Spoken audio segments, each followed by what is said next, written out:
2월 16일 오늘 만나 성경 말씀은 마가복음 4장 3절에서 9절까지의 말씀입니다. 잘 들어라. 씨를 뿌리는 사람이 씨를 뿌리러 나갔다. 그가 씨를 뿌리는데 덜어는 길가에 떨어지니 새들이 와서 그것을 쪼아 먹었다. 또 덜어는 흙이 많지 않은 돌짝밭에 떨어지니 흙이 깊지 않으므로 싹은 곧 나왔지만 해가 뜨자 타버리고 뿌리가 없어서 말라버렸다. 또 덜어는 가시덤불 속에 떨어지니 가시덤불이 자라 그 기운을 막아버려서 열매를 맺지 못하였다.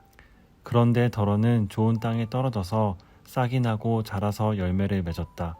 그리하여 30배, 60배, 100배가 되었다. 예수께서 덧붙여서 말씀하셨다. 들을 귀가 있는 사람은 들어라. 아멘.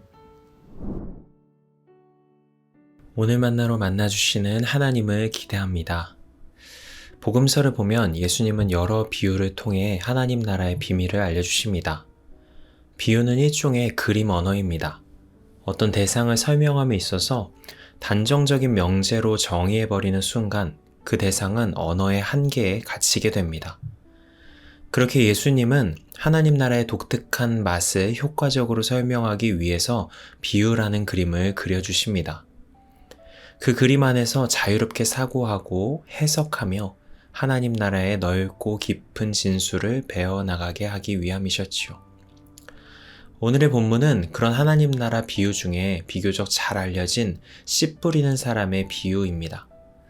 이미 다 아시는 내용이겠지만 다시 한번 내용을 복기해 보겠습니다.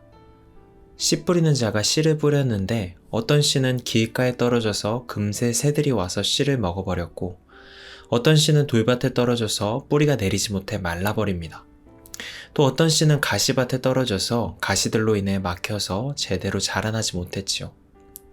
마지막으로 어떤 씨들은 좋은 땅에 떨어져서 30배, 60배, 100배의 결실을 맺었다라고 말하고 있습니다. 많은 경우에 이 비유는 말씀을 듣는 이의 마음밭에 대한 메시지로 해석됩니다. 말씀을 대하고 듣는 나의 마음밭을 점검하면서 내 마음이 지금 길가인지 돌밭인지 가시밭인지 점검해 보라고 합니다.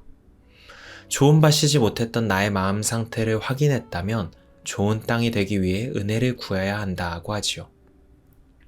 물론 그런 방향으로 해석될 수도 있다고 생각합니다만 본래 이 비유의 제목이 씨 뿌리는 사람의 비유라는 것을 생각해 보면 좋겠습니다. 그렇다면 땅의 상태에 초점을 맞추어 해석할 것이 아니라 씨 뿌리는 사람에게 집중해 볼 수 있지 않을까요? 게다가 본문의 앞뒤 어디에도 예수님은 그래서 너희가 좋은 땅으로 거듭나야 한다와 같은 말씀을 하지 않으시죠.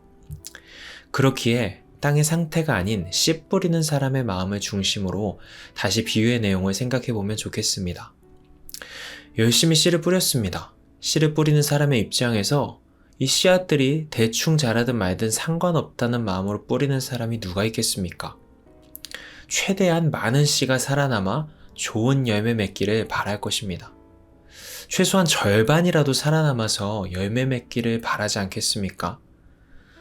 그런데 수치상으로 따져보면 이 비유에서 씨앗의 생존 확률은 25% 미만입니다.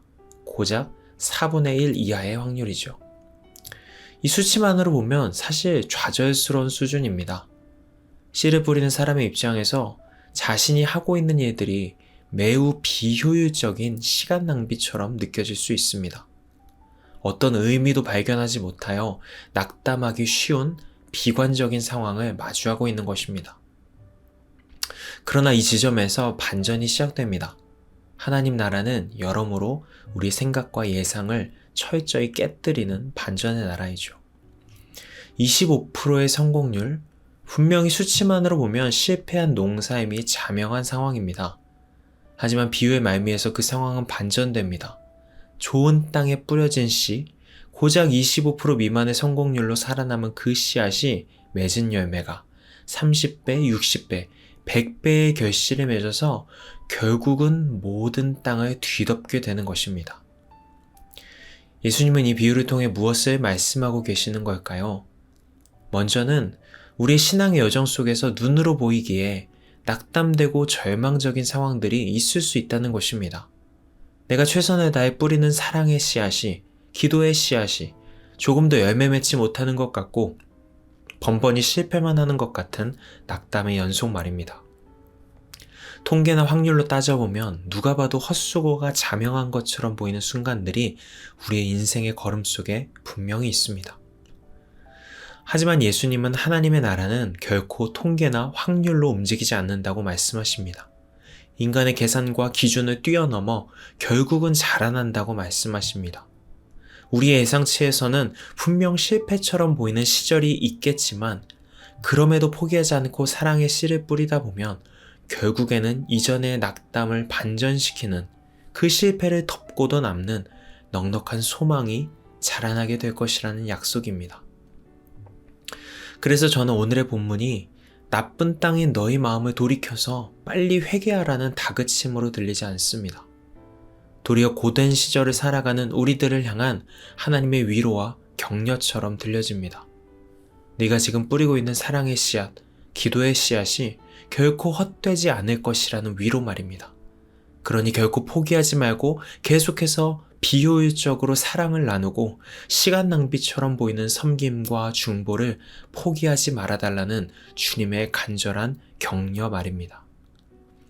예수님은 하나님 나라는 그러한 곳이니 계속해서 이 땅에서 하늘의 방식대로 살아가는 삶으로 우리를 초대하십니다. 사랑하는 성도 여러분, 오늘도 우리에게 주어진 각자의 삶 속에서 크고 작은 사랑의 씨앗을 나누기를 포기하지 않은 우리 모두가 되기를 소망합니다. 선하신 하나님께서 끝내 30배, 60배, 100배의 기쁨과 소망으로 우리의 발걸음을 인도하실 것입니다. 함께 기도하시겠습니다. 주님, 오늘 말씀을 통해 하나님 나라의 신비를 기억합니다. 우리의 모든 계산과 예상을 깨뜨리며 우리의 삶에 찾아오는 하나님 나라의 은혜를 기억하며 오늘도 사랑을 향한 걸음을 포기하지 않는 우리 모두가 되게 하여 주시옵소서. 예수님의 이름으로 기도합니다. 아멘. 이제 두 가지 기도 제목으로 함께 기도합니다. 첫 번째로 오늘의 말씀을 따라 기도하겠습니다. 주어진 삶의 환경 속에서 계속해서 크고 작은 사랑의 씨앗을 나누는 삶을 포기하지 않도록 하옵소서. 두 번째로 우리 교회를 위해 기도하겠습니다.